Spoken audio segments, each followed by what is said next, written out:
Obrigado, estimado professor João. Eu vou tentar ser bem sucinto. Eu deixei a minha apresentação e já quero agradecer a coordenação do evento, que aí eu não vou conseguir passar que eu estou ao celular, mas aí eu vou pedir essa gentileza dos nossos notáveis amigos da coordenação do Congresso Nacional de Educação Ambiental e o Encontro Nordestino de Biogeografia, a quem eu quero saudar, meu amigo e professor também no mestrado, professor Giovanni Seabra, pelas ricas contribuições quando ele esteve morando em Roraima, onde nós estamos, eu e a professora Márcia Falcão, que é minha ex-orientadora também no curso de mestrado em Geografia. Quero saudar a minha amiga também, companheira de doutorado, Neidinha Suruí, lá de Rondônia. Em nome dela, toda a população e o povo Suruí, Paité, também diretamente da Terra do Fogo, aí, a professora Molina. E eu quero também, em nome do professor João, saudar todos os participantes. Saudar a todos os participantes. O tema da nossa Éder, apresentação... licença, Éder. Pois não. Éder, só para ajudar a gente aqui, que está passando no slide, quando terminar, você concluir sua fala, você vai avisando o que é para passar, tá bom? Tá bom, obrigado. Obrigada. Obrigado. Bom, pessoal, eu vou, com a permissão do professor João e dos companheiros, eu vou colocar um pouco de pimenta no debate, espero, em conversas com o professor Giovanni e também o meu orientador agora no doutorado. Nós estamos buscando uma reflexão epistêmica da importância das populações indígenas no sentido de desconstrução, de desconstruir questões que foram estigmatizadas e que se construíram ídolos, estereótipos sobre a questão indígena no Brasil, do ponto de vista da política institucional e do ponto de vista de um preconceito e de um ódio que é dirigido às populações afro-ameríndias, que tem muito a ver também com o processo de episteme hegemônica, que, ao nosso quase cego ver, é fruto também de uma ausência da academia, de um conhecimento epistêmico produzido dentro da academia.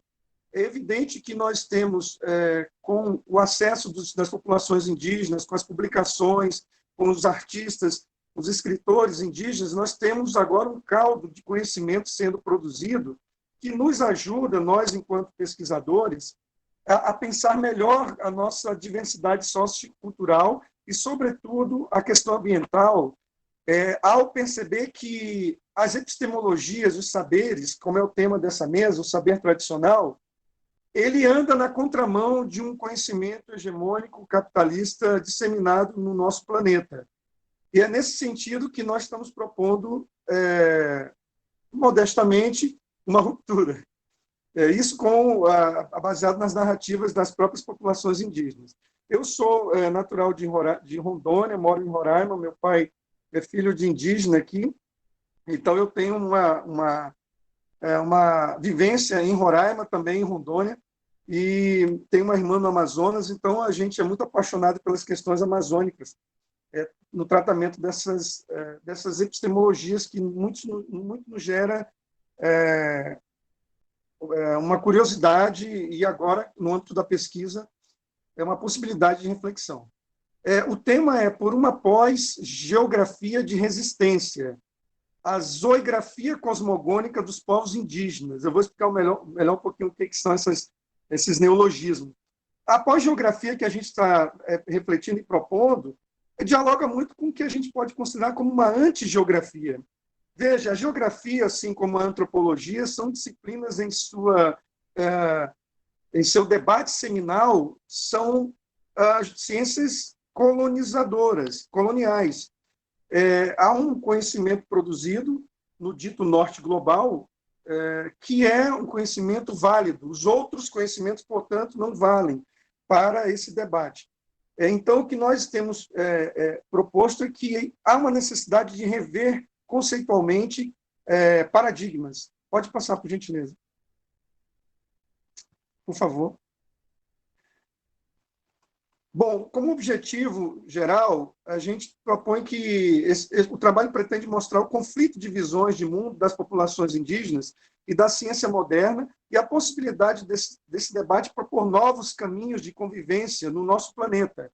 Se há diferentes visões de mundo do que é o planeta, é importante que a gente, então, minimamente, nós, mundo ocidental, dialoguemos com as populações autóctones, as populações que já estavam aqui no nosso continente, entre aspas, nós porque era deles, né? Então, nós, como pontuam já algumas literaturas, sobretudo a que nós trabalhamos, que é do Davi Copenau Yanomami, do Ailton Krenak, nós somos os brancos, nós vivemos no sistema mundo colonial moderno e desconhecemos profundamente as epistemes e a realidade vivida milenarmente aqui na Abya Yala, né, no Pindorama, como já é amplamente disseminado na literatura. Como objetivos específicos, nós estamos propondo, a partir de uma visão de mundo dos povos ditos ameríndios, os povos das Américas, da América indígena, uma crítica ao processo de colonização etnocida, genocida, biocida e ecocida, que são termos já trabalhados em textos ditos decoloniais também, que são importantes. Perceber como se dá o confronto de mundo ou de naturezas. Essa natureza, filosoficamente, é a natureza humana, que nós entendemos que há uma variação nessa natureza humana. Não existe, portanto, apenas uma natureza, mas uma diversidade plural no pensamento ameríndio, onde também o planeta tem vida, os não-humanos, os extra-humanos e os sobre-humanos, a gente vai chegar lá, e, finalmente, demonstrar por meio das falas dos indígenas que as ciências ditas modernas tornam-se possíveis por meio de um processo histórico de estabelecimento cosmológico da sociedade europeia, e, por isso, é necessária a desconstrução. Veja, o que nós apreciamos enquanto pensamento científico também é fruto de uma cosmologia do nosso pensamento. Nós criamos os nossos mitos. Um deles é a ciência, um deles é a justiça, né? Um deles é o Estado. Né? Esses são mitos que nós, sociedade, construímos para nós. Muitas vezes atribuímos mito somente às populações tradicionais. Pode passar, por favor. Enquanto metodologia, a partir da teoria da multinaturalidade, eu estou pegando ali uma proposta do professor Eduardo Viveiro de Castro, antropólogo do Museu Nacional da Federal do Rio de Janeiro, que trabalha o que ele chama de perspectivismo ameríndio, e juntamente com uma escola francesa que trabalha questões dessa multinaturalidade. Ou seja, a coexistência de outras naturezas humanas, notadamente percebida na revisão da literatura e da filosofia dos povos Krenak, lá em Minas Gerais, e Yanomami. É possível identificar as demandas dos povos indígenas que resistem ao modelo de sociedade ocidental predatória que visa a mercadoria, em primeiro plano, e o lucro a qualquer custo. Pode passar, por favor. Aí tem algumas fotos da Cláudia Andujá, que é uma fotógrafa muito boa do ponto de vista técnico, que esteve já na Terra Yanomami durante muitos anos. Como resultados, a gente já vai encaminhando para resultados para a gente refletindo depois. No Brasil, os povos indígenas adequam-se aos desafios contemporâneos em diálogo ou enfrentamento junto às estruturas do Estado Nacional. Este último, por vezes, impõe-se como detentor de verdades absolutas. Quando a gente fala de verdades absolutas, isso parte da ciência também. Uma ciência, como eu disse, uma ciência branca, a partir de uma eurogeografia também, a partir de uma antropologia produzida não pelos povos indígenas, mas pela sociedade envolvente. Veja, se nós temos mais de 300 povos indígenas no Brasil, como nós sabemos pelo IBGE, 274 línguas, é verdade que nós temos aí um processo de desconhecimento geral do que é a visão de mundo, do que propõe, dentro da língua materna, as realidades das culturas indígenas, no plural mesmo, né? Dos nossos indígenas brasileiros. Pode passar, por favor. Notadamente, nós fizemos um recorte dos povos do povo Yanomami e do povo Krenak, porque já tem literatura consolidada. O livro do Davi Copenau já foi publicado na Itália, na França, traduzido também para a língua inglesa e publicado na extinta Companhia das Letras aqui no Brasil. Então, ele se torna uma peça de referência para o debate epistemológico, não só da geografia, mas de outras áreas também, pela sua crítica reversa ao mundo contemporâneo nosso, ocidentalizado. A modernidade e a pós-modernidade apresentam-se como narrativas de um modelo de sociedade hegemônica e universalizante. É assim que o antropoceno, que é a nossa dita era geológica, da presença do homem na Terra, impõe a espécie humana como a dominante do planeta, situada no pico da pirâmide de controle das demais espécies. Foi criada uma ilusão, de acordo até com esses povos indígenas que a gente estuda, de que o homem está com a bola toda, né? A humanidade está com a bola toda. Essa humanidade que a gente conhece, como se os animais não tivessem humanidade, como se as árvores, plantas e rios não tivessem um espírito. Na condição epistemológica, ontológica do indígena, desses indígenas, não se trata da rocha ter humanidade, mas do espírito que está naquela rocha ou do rio que se comunica com eles, através do seu movimento, do silêncio, da paciência e que fala ao coração e às mentes das novas gerações indígenas. Pode passar, por favor. O governo federal brasileiro, com suas antipolíticas de meio ambiente recentes, apressa-se na flexibilização de leis ambientais, agrava o processo de desmonte dos direitos dos povos originários e desconsidera ainda mais os saberes tradicionais e as territorialidades ancestrais. Tais ações são resultantes do pensamento colonial que visa o lucro acima da vida, como nós falamos. Veja, aqui tem uma problematização que nós estamos propondo, que não precisa ir muito longe. Lendo jornais, a gente percebe, e acompanhando a vida política institucional brasileira, nós percebemos o quanto que a sociedade envolvente, que luta contra os povos tradicionais, avançou no seu projeto, não de desmonte de políticas que nós mesmos criamos, mas da necropolítica, para usar o termo do autor africano Achille Mbembe, de uma necropolítica onde se escolhe determinados grupos para cometer o desaparecimento, a extinção, em nome do capital, da exploração. Pode passar, por favor. A crise atual, o caso emblemático ocorreu em outubro de 2019, quando o governo publicou decreto para que as multas ambientais, como todos sabem, sejam revistas em audiências de conciliação, que, por sua vez, raramente ocorrem, desvalorizando o esforço de campo das equipes de fiscalização. Aqui a gente está falando do trabalho do IBAMA, que fiscaliza, mas que o governo decidiu jogar tudo para audiências de conciliação, e aí aumentou o crime no campo, né? Sobretudo com as queimadas, como a gente vai ver. Pode passar, por favor. 2020 e 2021 foram especialmente cruéis para as populações indígenas da Amazônia e Centro-Oeste. Os estados de Roraima e Pará registraram o aumento das doenças, vários ataques violentos e o aumento da poluição dos rios provenientes do garimpo ilegal. Roraima, então, é um exemplo, péssimo exemplo do garimpo semi-mecanizado. A agressão a tiros contra famílias na aldeia Palimiú, do povo Yanomami, esse ano, e em seguida contra agentes da Polícia Federal, revela indícios do envolvimento de facções criminosas e de milícias no garimpo. Veja, pessoal, nada está tão ruim no Brasil que não possa piorar em relação aos povos indígenas, porque agora as milícias, os grupos, as organizações criminosas que dominam os presídios também estão agora invadindo as terras indígenas na sede do garimpo ilegal. Pode passar. Está ocorrendo aqui em Roraima, então a polícia está dando um trabalhão para a polícia fiscalizar.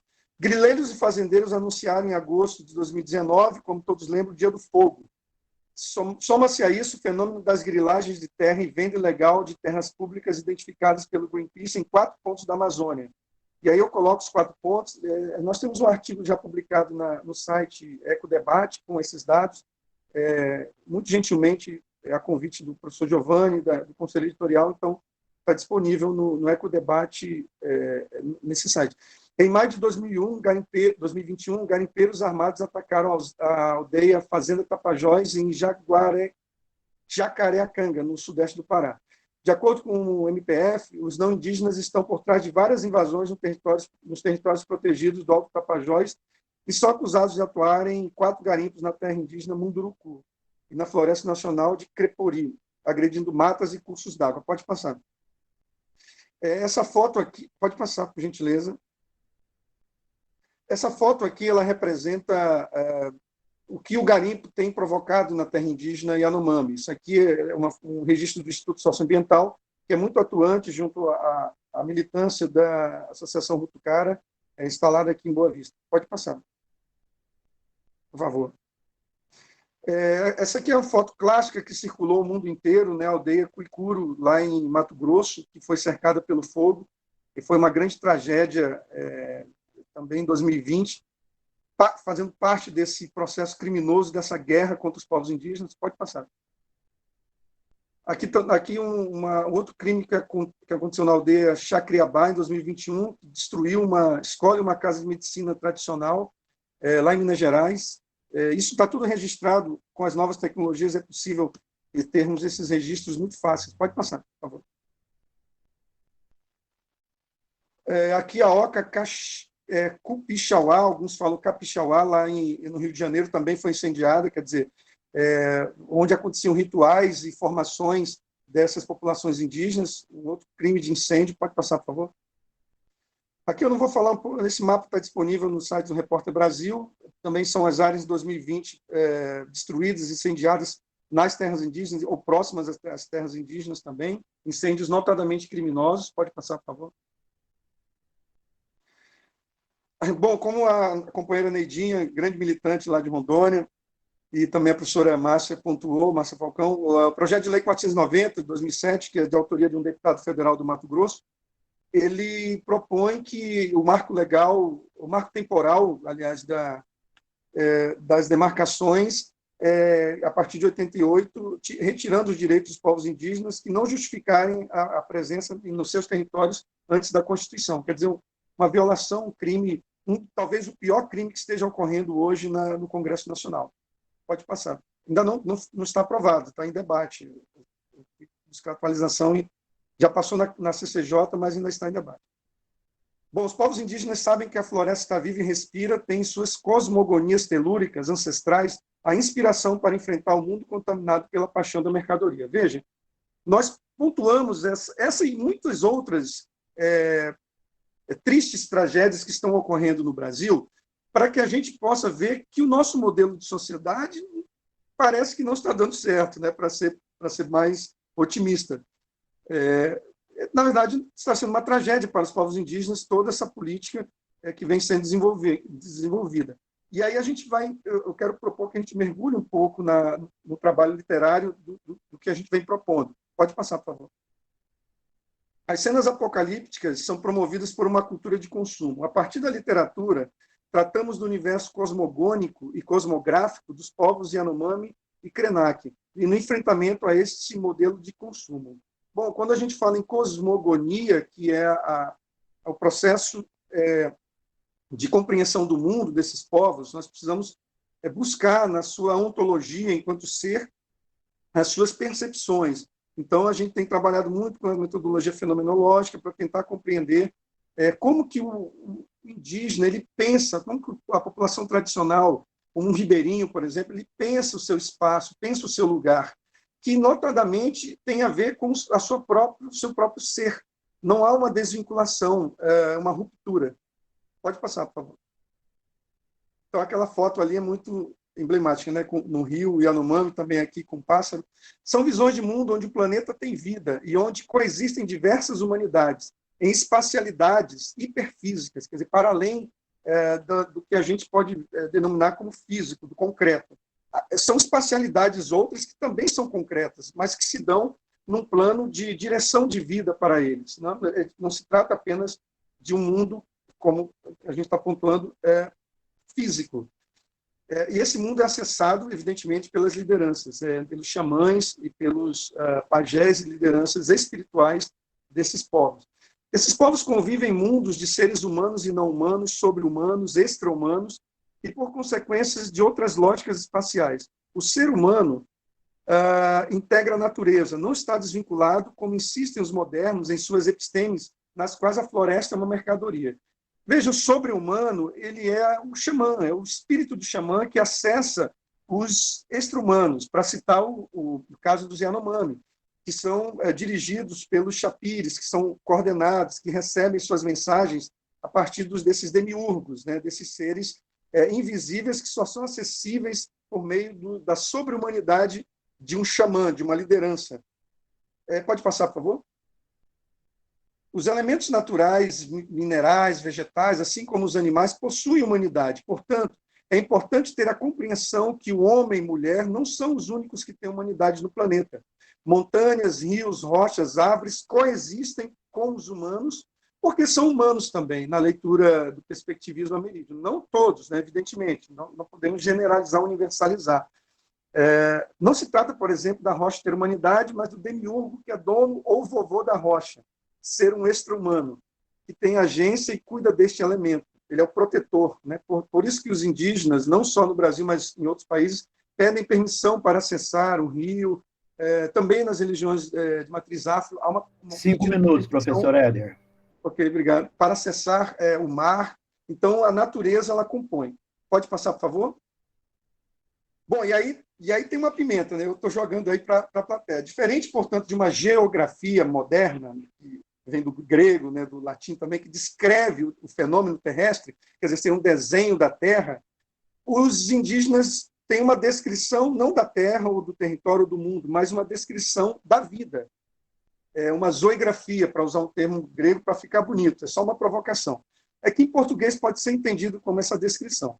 A narrativa da vida, as narrativas dão conta de que a beleza da vida está na cosmopolítica, que promove o diálogo de humanos, não humanos, extra-humanos, sendo esses últimos suas espacialidades fatores que recebem maior relevância. Para encerrando, eu quero deixar aqui uma palavra do Krenak, que pela trajetória de conflito, pode passar, por favor, pela trajetória de conflitos e violências que sempre sofreram os povos tradicionais no Brasil, Krenak é incisivo em criticar a destruição da floresta e da própria humanidade. Ele diz, olha, a guerra não acabou no Brasil, a guerra continua. Não há surpresa em dizer que nós vivemos uma eterna guerra no Brasil que não foi resolvida pelo Estado Nacional nem pela Constituição. E ele diz, tem 500 anos que os índios estão resistindo. Eu estou preocupado com os brancos. Como vão fazer para escapar dessa? É uma palavra que ele deixou recentemente numa publicação pré-pandemia, inclusive. Pode passar, por favor? As epistemes dos povos tradicionais mobilizam-se pela beleza da vida e pela complexidade da relação com a variação da natureza humana e não humana. Os saberes ancestrais, por sua vez, permanecem vivos ontologicamente. São eles que germinam a vida e a visão de mundo desses povos. No seu interior é um mundo de equilíbrios e, evidentemente, sem romantizar um mundo de conflitos. Os indígenas também vivem seus conflitos a partir das suas perspectivas. No entanto, são visões geossociais que afloram do lugar de afeto e das espacialidades metafísicas. São epistemologias com suas conceitualizações de humanidade e espacialidade que estão para além da geografia ou de uma eurogeografia, constituindo uma pós-geografia, enfim, com os termos que eles têm que dizer quais são das suas espacialidades, não nós. Preserva a resistência de vida tradicional de raiz telúrica e ritualística, brotando da relação com as naturezas no plural. Então, se alguém pode falar de espacialidade outra nesse território sagrado, essas pessoas são os xamãs. Essas pessoas são os próprios cientistas que têm os seus saberes consolidados, que são as lideranças de populações indígenas. Pode passar, por favor? Aqui um pouco da bibliografia consultada, pode passar. São 4 slides que eu tentei resumir. Bom, e o último, pode passar até o final. Eu quero agradecer ao espaço, obrigado, professor João, pela generosidade, e espero ter contribuído um pouco com essa reflexão. Obrigado. Professor